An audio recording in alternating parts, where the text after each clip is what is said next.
बिस्मिल्लाहिर्रहमानिर्रहीम अस्सलाम वालेकुम नाज़रीन। मैं हूं आपका मेजबान दानिश अंसारी और आप देख रहे हैं मेरा YouTube channel Danish Ansari official. नाज़रीन, आज हम शख्सियत से बात करने वाले हैं। हम किसी तारुफ के मुताबिक पाकिस्तानी अमेरिकन स्टूडेंट मलिक महबूब साहब। अस्सलाम वालेकुम मलिक साहब, कैसे हैं आप? वालेकुम अस्सलाम। अल्लाह का करम है। आप बताएं कैसे हैं। अल्हम्दुलिल्लाह मलिक साहब, मैं भी ठीक हूँ। मलिक साहब, प्रोग्राम का आगाज आज हमने करना है एक बड़े ही दिलचस्प टॉपिक से। तो वो टॉपिक है ल्यूनर एक्लिप्स के हवाले से कि ल्यूनर एक्लिप्स यानी कि चांद ग्रहण के क्या असरात होंगे। मखसूस कुछ बरूज हैं जिनके हवाले से सर बताएंगे।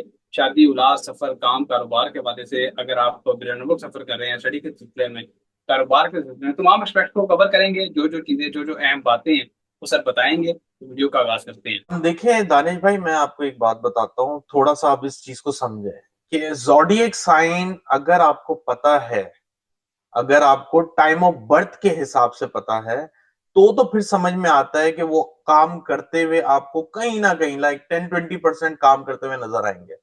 लेकिन अगर आप डेट ऑफ बर्थ के हिसाब से अपने ज़ोडिएक साइन को इमेजिन कर रहे हैं और सोच रहे हैं कि आपका, अगर फॉर एग्जांपल कोई जनवरी में बॉर्न हुआ है और उसका कैप्रिकॉन होगा, तो वो गलत देख रहा है। क्योंकि जिस सिस्टम को हम फॉलो करते हैं उसमें टाइम ऑफ बर्थ की बहुत वैल्यू है। और अगर एक जायचे में अगर आप बोले तो मून 2.5 घंटे का स्टे करता है। मतलब अगर एक साइन को अगर देखें तो दिन में तकरीबन 12 साइन के 12 साइन चेंज हो जाते हैं। तो हमें टाइम ऑफ बर्थ 100% चाहिए होता है एग्जैक्ट ज़ोडिएक साइन मालूम करने के लिए। तो ये अगर आप मुझे बोल रहे हैं कि आप प्लीज बताएं, तो फिर भी मैं आपको एज अ हेड्स अप के लिए बता रहा हूँ। But I really don't follow it, और इसीलिए आपने सुना होगा कि मैं कभी भी ना अपने वीलॉग में इसको ऐड ऑन नहीं करता हूँ। लेकिन ये कुछ जर्नल रीडिंग्स हैं जो आपको, मतलब आप जैसे बोलते हैं ना कि दिल को बहलाने के लिए गालिब ये ख्याल अच्छा है, तो आप इसको दिल को बहलाने के लिए ही लीजिएगा। तो अगर हम एरीज साइन की बात करें, तो इनका Eclipse, lunar Eclipse 11th house में पड़ रहा है, जो कि फ्रेंडशिप, नेटवर्क और इन्वेस्टमेंट को दिखाता है। लेकिन इसका मतलब ये नहीं है कि आप बहुत बड़े बड़े फाइनेंशियल डिसीजन लें।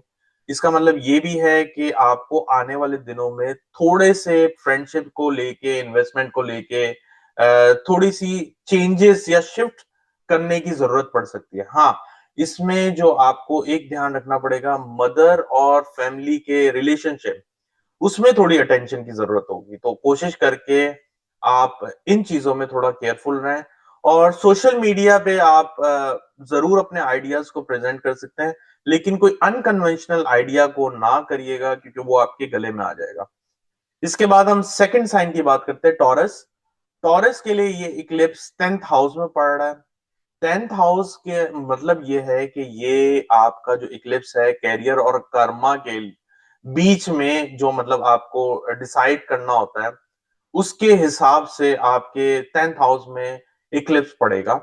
और इसके ऑपोजिट साइन में केतु है, मतलब 4th हाउस में। तो मेजर डिसीजन लेंगे वर्क के लिहाज से, कोई भी मेजर वर्क डिसीजन आप इक्लिप्स के बीच में ना लें। और हो सकता है कि आपके जहन में आए बहुत ज्यादा कि जैसे इल्यूजन पॉसिबिलिटीज होती हैं। लोग सोचते हैं मैं अगर नई जॉब ज्वाइन कर लूंगा तो मेरे लिए बहुत बड़े दरवाजे खुल जाएंगे, लेकिन मुझे ऐसा नहीं लगता। जी बिल्कुल, न्यू जॉब की अपॉर्चुनिटीज मुझे दिखती हैं इक्लिप्स के बाद। और मे बी पॉसिबल कि आपके ट्रांसफर होते हुए भी आपको नजर आए कि आपको वर्क रिलेटेड के लिए थोड़ा ट्रैवल करना पड़े। ट्रांसफर मतलब आपकी जॉब को फॉर टेम्परेरी रीजन वो आपको ट्रांसफर कर दें। और इनके लिए बेहतर ये है कि ये दोनों अपने पेरेंट्स का ख्याल करें, फादर और मदर के लिए। इसके बाद हम जेमिनाई साइन की बात करेंगे। जेमिनाई के लिए ये 9th हाउस में इक्लिप्स पड़ रहा है, जो कि नॉर्मली आपकी किस्मत और लॉन्ग जर्नी को दिखाता है। इसमें आपने मेक श्योर करना है कि कोई मेजर डिसीजन रिगार्डिंग ट्रेवल नहीं लेना आपने। और हो सके तो ट्रेवल आप पोस्टपोन कर दें अंटिल September 22, जब तक कि आपकी ये पूरा जो इक्लिप्स का सीजन है वो खत्म नहीं हो जाता। इसके अलावा आपका जो इन्फ्लुएंस बन रहा है सैटर्न और जुपिटर का, वो 9th हाउस में होने की वजह से आपको 9th हाउस से बहुत अच्छे अपॉर्चुनिटीज मिल सकती हैं। जैसे न्यू जॉब्स मिल गई, स्टडीज के लिए अब्रॉड जाने का चांस मिल गया। लेकिन ये सब चीजें आपने तब करनी है जब दोनों इक्लिप्स ओवर हो जाए। कैंसर की बात करते हैं, कैंसर के लिए इक्लिप्स 8 हाउस में आ रहा है। 8 हाउस में होने की वजह से आपके सामने एक सडन इवेंट आ सकता है। इसमें ट्रांसफॉर्मेशन भी होती है। ट्रांसफॉर्मेशन आपको पता है नॉर्मली जो होता है ना, मुश्किल होती है। ट्रांसफॉर्मेशन यूं समझे कि एक रीबर्थ का एक प्रोसेस है, जिसमें नॉर्मली लोगों को अच्छा नहीं फील होता, लोग इन चीजों से भागते हैं। और चूंकि कैंसर लॉर्ड है, मून सॉरी लॉर्ड है कैंसर का, तो उसका स्ट्रॉन्ग इम्पैक्ट आने वाला है, क्योंकि ये लूनर इक्लिप्स है। तो मून के ऊपर जब इक्लिप्स लगेगा तो इनके ऊपर बहुत ज्यादा इमोशनल डिस्टरबेंस के हालात बनते हुए नजर आएंगे। हेल्थ इश्यूज भी हो सकते हैं, काम में डिलेज हो सकते हैं। इसके अलावा कोशिश करें कि आपके मिस्टेक कम से कम हो, ऐसा ना हो कि आपका कोई ऐसा रिस्की पॉइंट हो या लूप होल हो जो जो आपके लोग जो है जिसका फायदा उठाते हुए आपको नजर आए। फिर हम बात करेंगे लियो की। लियो के लिए ये इक्लिप्स 7th हाउस में पड़ रहा है। 7th हाउस का मतलब है रिलेशनशिप और पार्टनरशिप। अगर हम इसकी बात करें तो मेरे ख्याल से ये रिलेशनशिप में थोड़ी सी स्ट्रगल लाएगा, लेकिन इतना ज्यादा चैलेंजेस नहीं है। कोशिश करें कि आप कॉन्फ्लिक्ट से दूर रहें स्पाउस पार्टनर से। और अगर आप कोई मैरिज से रिलेटेड कोई स्टेप ले रहे हैं, जैसे रबीउल अव्वल का महीना चल रहा है, काफी लोग जो है शादी ब्याह के मामला मतलब उसमें मसरूफ होते हैं। कोशिश करें कि ये 20 दिन में कोई शादी ब्याह का फंक्शन ना रखें। चाहे लियो हो चाहे कोई भी साइन हो, इसमें मैरिजेस अच्छी नहीं रहती। इसलिए हो सके तो इसको पोस्टपोन 100% करें। कोई नई बिजनेस डील ना करें। हेल्थ इश्यूज हो सकते हैं क्योंकि मार्स और सैटर्न जो है आपके ऑपोजिशन में है। तो कोशिश करें थोड़ा सा हेल्थ के ऊपर ध्यान रखें, और स्पाउस और पार्टनर्स के साथ जो है आर्ग्यूमेंट में नहीं जाए। विर्गो की बात करते हैं। विर्गो के लिए ये इक्लिप्स 6th हाउस में है। 6th हाउस का मतलब ये होता है डेथ, डिजीज, एनिमीज, ये सब चीजें आती हैं इसमें। लेकिन ये लॉन्ग टर्म के लिए अच्छा है। अगर आप इन दोनों इक्लिप्स के बाद देखेंगे विर्गो को, तो ये अपने अपने डेप्थ को जो है सॉल्व कर सकते हैं। अगर हेल्थ इश्यूज इनके साथ चल रहे हैं तो उसमें इनको थोड़ी सी इंप्रूवमेंट होती हुई नजर आएगी। लेकिन हाँ, इनके जो माइंड में ना थोड़ी रेस्टलेसनेस लगेगी। तो कोशिश करें गुस्से और अग्रेशन से दूर रहें। अगर आपके लीगल केसेस चल रहे हैं फॉर एग्जांपल विर्गो के लिए, तो इनको रिजॉल्व करने के लिए बेस्ट टाइम होगा आफ्टर इक्लिप्स। उससे पहले अगर ये इक्लिप्स के दौरान में सॉल्व करने की कोशिश करेंगे, झगड़ा और बढ़ जाएगा। तो इसलिए बेहतर है कि आप इस चीज को अवॉइड करें। इसके बाद बात करते हैं लिब्रा की। लिब्रा के लिए ये इक्लिप्स 5th हाउस में आ रहा है। 5th हाउस का मतलब होता है intellectual, creativity, children, love affairs भी होते हैं। लेकिन हम इसके ऊपर ज्यादा फोकस इसलिए नहीं करते क्योंकि हमारा जो है एक पॉजिटिव प्रोस्पेक्टिव है।